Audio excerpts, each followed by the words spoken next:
बेनी माधव सिंह गौरीपुर गांव के जमींदार और नंबरदार थे। उनके पितामह किसी समय बड़े धनवान धान्य संपन्न थे। गांव का पक्का तालाब और मंदिर, जिनकी मरम्मत भी मुश्किल थी, उन्हीं के कीर्ति स्तंभ थे। कहते हैं इस दरवाजे पर हाथी झूमता था। अब उसकी जगह एक बूढ़ी भैंस थी, जिसके शरीर में अस्थिपंजर के सिवा और कुछ शेष न रहा था, पर दूध शायद बहुत देती थी, क्योंकि एक न एक आदमी हांडी लिए उसके सिर पर सवार ही रहता था। बेनी माधव सिंह अपनी आधी से आधी संपत्ति वकीलों को भेंट कर चुके थे। उनकी वर्तमान आय 1000 रुपये आवार्षिक से अधिक कम न थी। ठाकुर साहब के 2 बेटे थे। बड़े का नाम श्रीकंठ सिंह था और उसने बहुत दिनों उसके परिश्रम और धोख के बाद बीए की डिग्री प्राप्त की थी। अब एक दफ्तर में नौकर था। छोटा लड़का लाल बिहारी सिंह दोहरे बदन का सजीला जवान था, भरा हुआ मुखड़ा, चौड़ी छाती। भैंस का 2 सेर ताज़ा दूध वह उठकर सवेरे पी जाता था।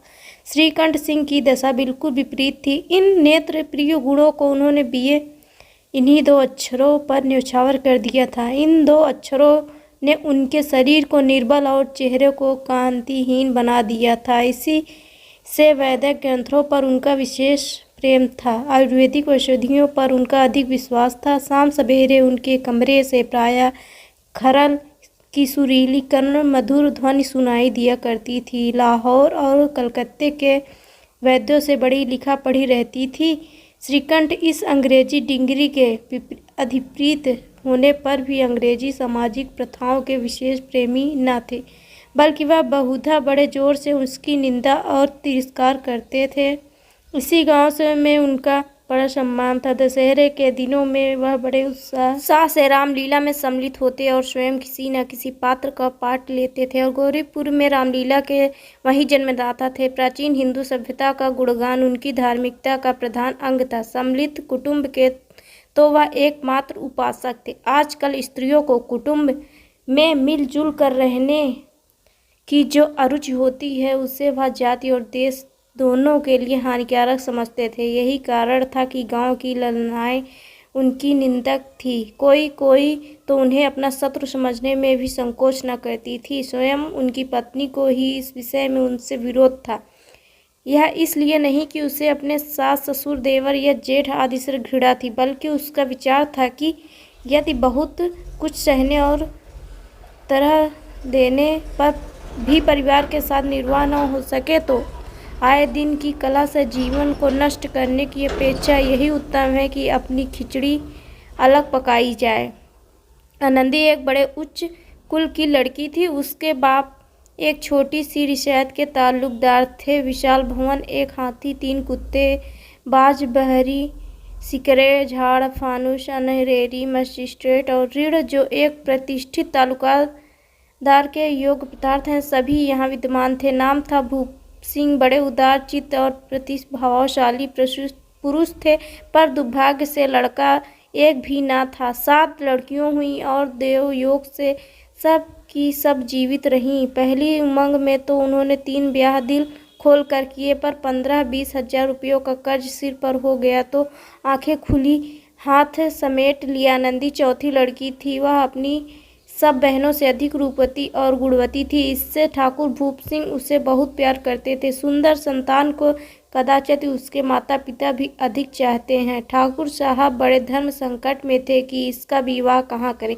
न तो यही चाहते थे कि ऋण का बोझ बढ़े और न ही यही स्वीकार था उसकी उसे अपने को भाग्यहीन समझना पड़े। एक दिन श्रीकंठ उनके पास किसी चंदे का रुपया मांगने आए। शायद नागरिक प्रचार का चंदा था। भूप सिंह उनके स्वभाव पर रिझ गए और धूमधाम से श्रीकंठ सिंह का आनंदी के साथ ब्याह हो गया। आनंदी अपने नए घर में आती तो यहाँ का रंग ढंग कुछ और ही दिखा। जिस टीम टाम कि उसे बचपन से ही आदत पड़ी हुई थी, वह यहाँ नाम मात्र को भी न थी। हाथी घोड़ों का तो कहना ही क्या, कोई सजी हुई सुंदर बहेली तक न थी। रेशमी स्लीपर के साथ लाई थी, पर यहाँ बाग कहाँ, मकान में खिड़कियाँ तक न थी, न जमीन पर फर्श, न दीवार पर तस्वीरें। यह एक सीधा साधा देहाती गृहस्थी का मकान था, किंतु आनंदी ने थोड़े ही दिनों में अपने को इसी नई अवस्था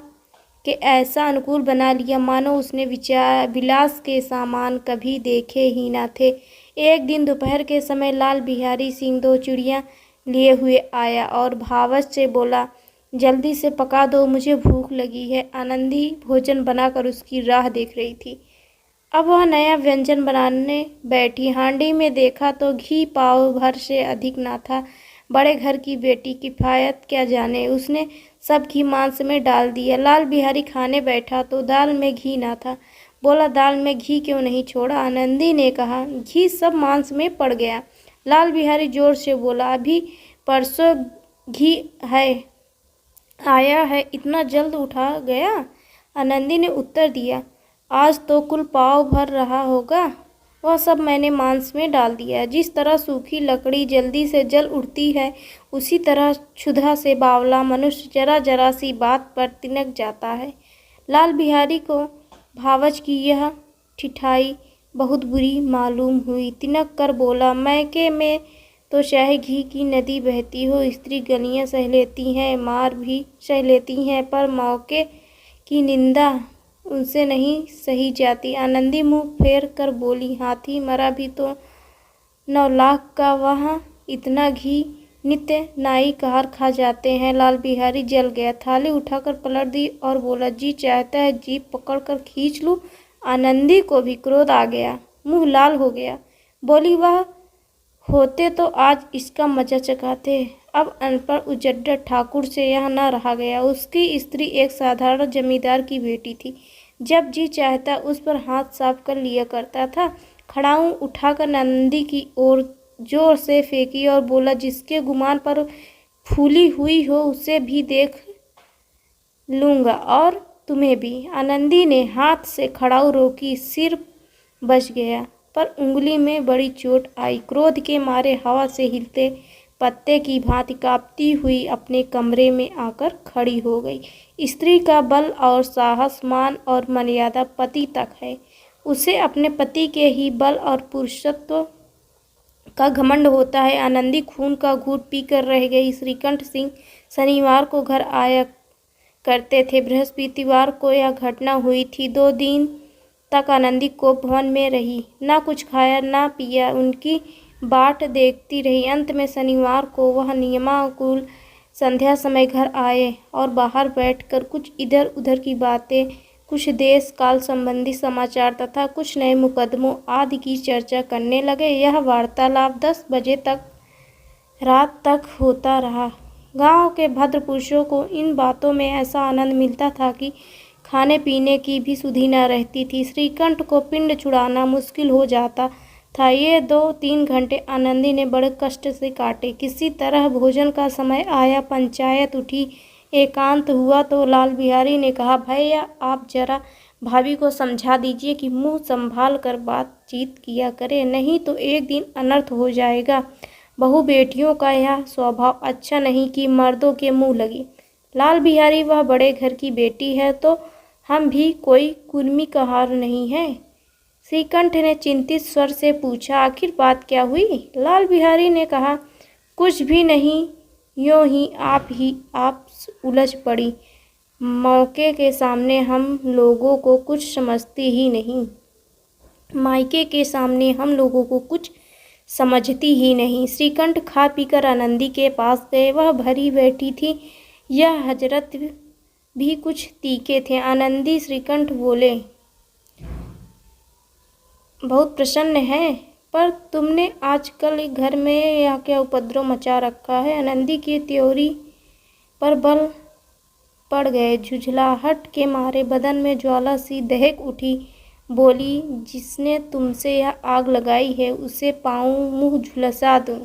श्रीकंठ, इतनी गर्म क्यों होती हो? इस बात तो कहो। आनंदी, क्या कहूँ, यह मेरे भाग्य का फेर है, नहीं तो गंवार का छोरा करा किसको राशिगिरी करने का भी सहूर नहीं। मुझे खड़ाऊ से मार कर यूं न अकड़ता श्रीकंठ। सब हाल साफ साफ कहो तो मालूम हो, मुझे तो कुछ पता नहीं। आनंदी, परसों तुम्हारे लाडले भाई ने मुझसे मांस पकाने को कहा। घी हांडी में पाव भर से अधिक ना था, वह सब मैंने मांस में डाल दिया। जब खाने बैठा तो कहने लगा, दाल में घी क्यों नहीं है। बस इसी मौके पर मैके को बुरा भला कहने लगा। मुझसे ना रहा गया। मैंने कहा कि वहाँ इतना घी तो नाई कहार खा जाते हैं और किसी को जान भी नहीं पड़ता। बस इतनी सी बात पर इस अन्यायी ने मुझ पर खड़ाऊ फेंक मारी। यदि हाथ से ना रोक लूँ तो सिर पर फट जाता। उसी से पूछो मैंने जो कुछ कहा है वह सच है या झूठ। श्रीकंठ की आंखें लाल हो गई। बोले, यहाँ तक हो गया इस छोकरे का यह साहस। आनंदी स्त्रियों के स्वभाव अनुसार रोने लगी, क्योंकि आंसू उनकी पलकों पर रहते हैं। श्रीकंठ बड़े धैर्यवान और शांति पुरुष थे। उन्हें कदाचित ही कभी क्रोध आता था। स्त्रियों के आंसू पुरुष की क्रोध अग्नि भड़काने में तेल का काम देते हैं। रात भर करवटें बदलते रहे। उद्विग्नता के कारण पलक तक नहीं झपकी। प्रातःकाल अपने बाप के पास जाकर बोले, दादा, अब इस घर में मेरा निर्वाह न होगा। इस तरह की विद्रोहपूर्ण बातें कहने पर श्रीकंठ ने कितनी ही बार अपने कई मित्रों को आड़े हाथों लिया था, परंतु दुर्भाग्य आज उन्हें स्वयं वे ही बातें अपने मुंह से कहनी पड़ी।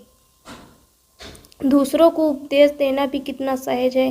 बेनी माधव सिंह घबरा उठे और बोले, क्यों श्रीकंठ? इसलिए कि मुझे भी अपनी मान प्रतिष्ठा का कुछ विचार है। आपके घर में अब अन्याय और हक का प्रकोप हो रहा है। जिनको बड़ों का आदर सम्मान करना चाहिए वे उनके सिर पर चढ़ते हैं। मैं दूसरे का नौकर ठहरा घर पर रहता नहीं। यहाँ मेरे पीछे स्त्रियों पर खड़ाऊ और जूते की बौछार होती है। कड़ी बात तक चिंता नहीं, कोई एक की दो कह ले वहाँ तक मैं सह सकता हूँ, किंतु यह कदापि नहीं हो सकता कि मेरे ऊपर लात घूंसे पड़े और मैं दम न मारूं। बेनी माधव सिंह कुछ जवाब न दे सके। श्रीकंठ सदैव उनका आदर करते थे। उनके ऐसे तेवर देखकर बूढ़ा ठाकुर अवाक रह गया। केवल इतना ही बोला, बेटा, तुम बुद्धिमान होकर ऐसी बातें करते हो। स्त्रियां इस तरह घर का नाश कर देती हैं। उनको बहुत सिर चढ़ाना अच्छा नहीं। श्रीकंठ, इतना मैं जानता हूँ। आपके आशीर्वाद से ऐसा मूर्ख नहीं हूँ। आप स्वयं जानते हैं कि मेरे समझाने बुझाने से इसी गांव में कई घर संभल गए, पर जिस स्त्री की मान प्रतिष्ठा का ईश्वर के दरबार में उदारता हूँ, उसके प्रति ऐसा घोर अन्याय और पशुवत व्यवहार मुझे असह्य है। आप सच मानिए, मेरे लिए यही कुछ कम नहीं है कि लाल बिहारी को कुछ दंड नहीं होता।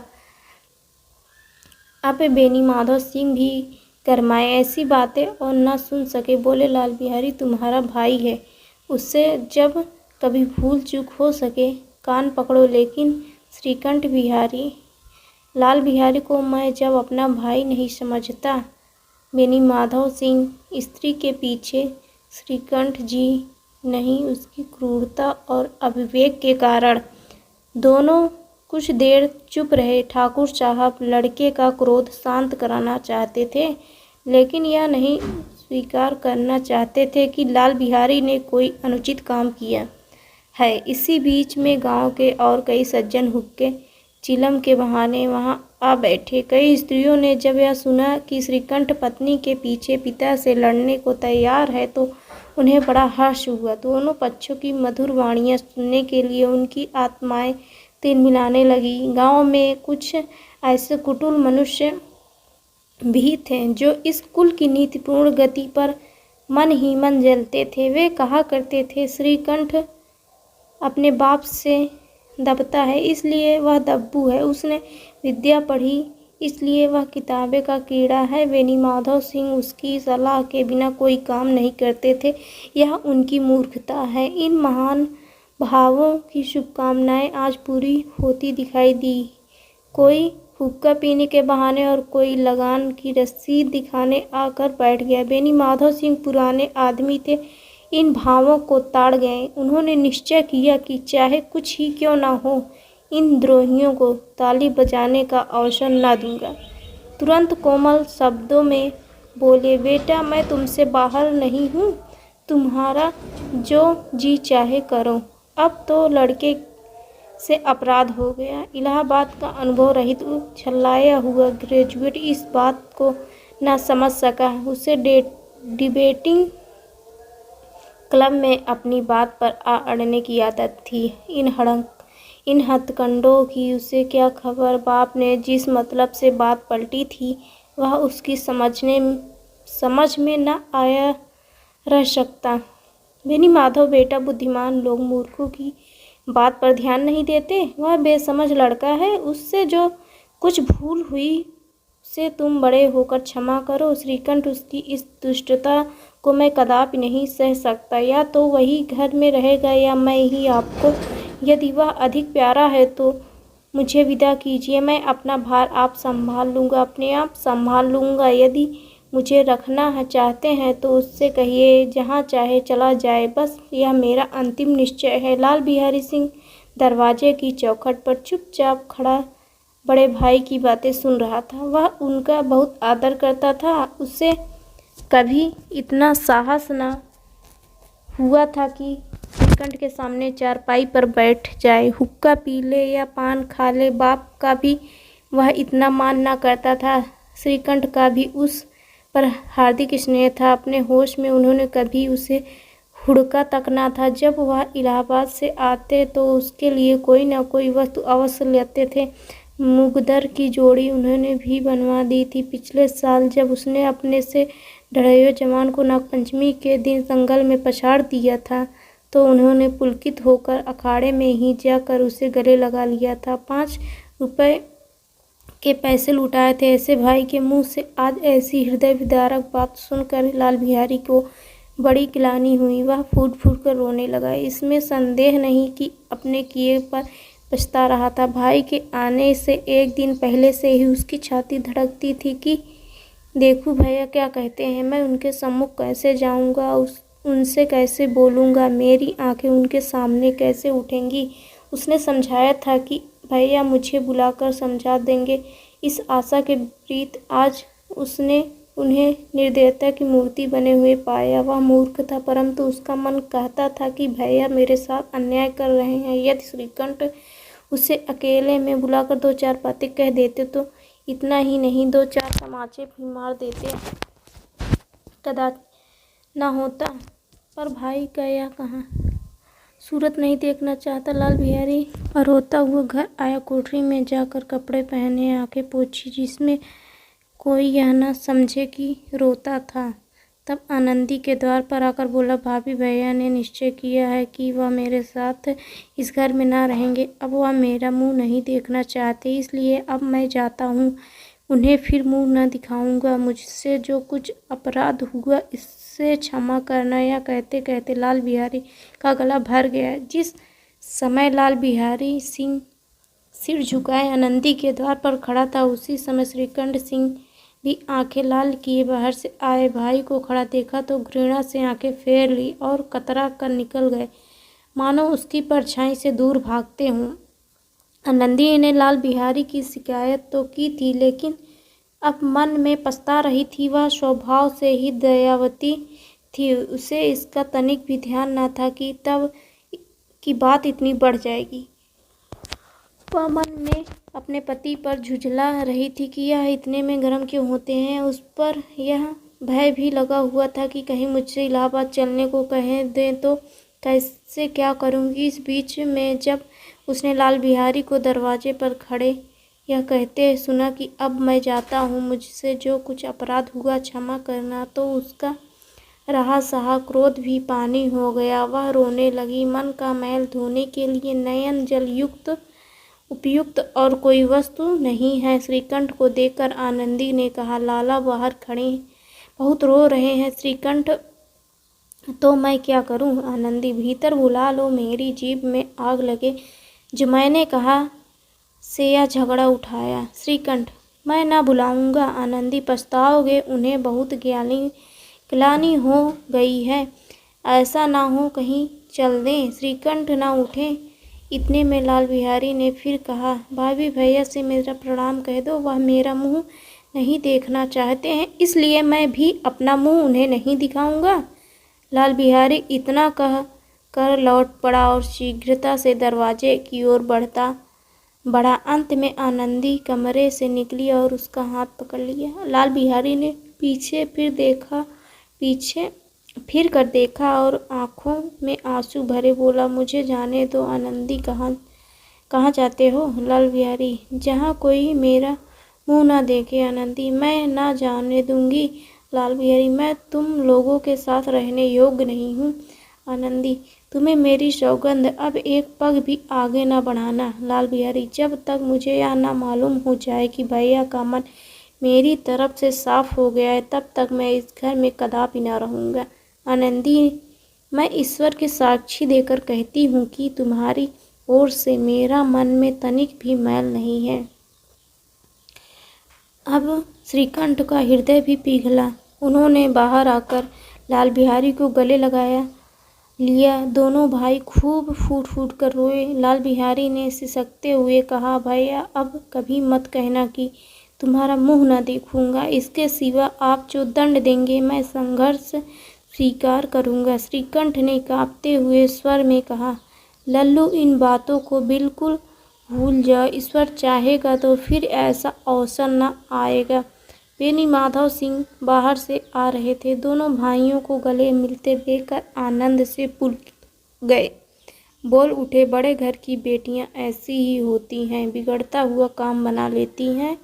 गांव में जिसने यह वृत्तांत सुना उसी ने इन शब्दों में आनंदी की उदारता को सराहा। बड़े घर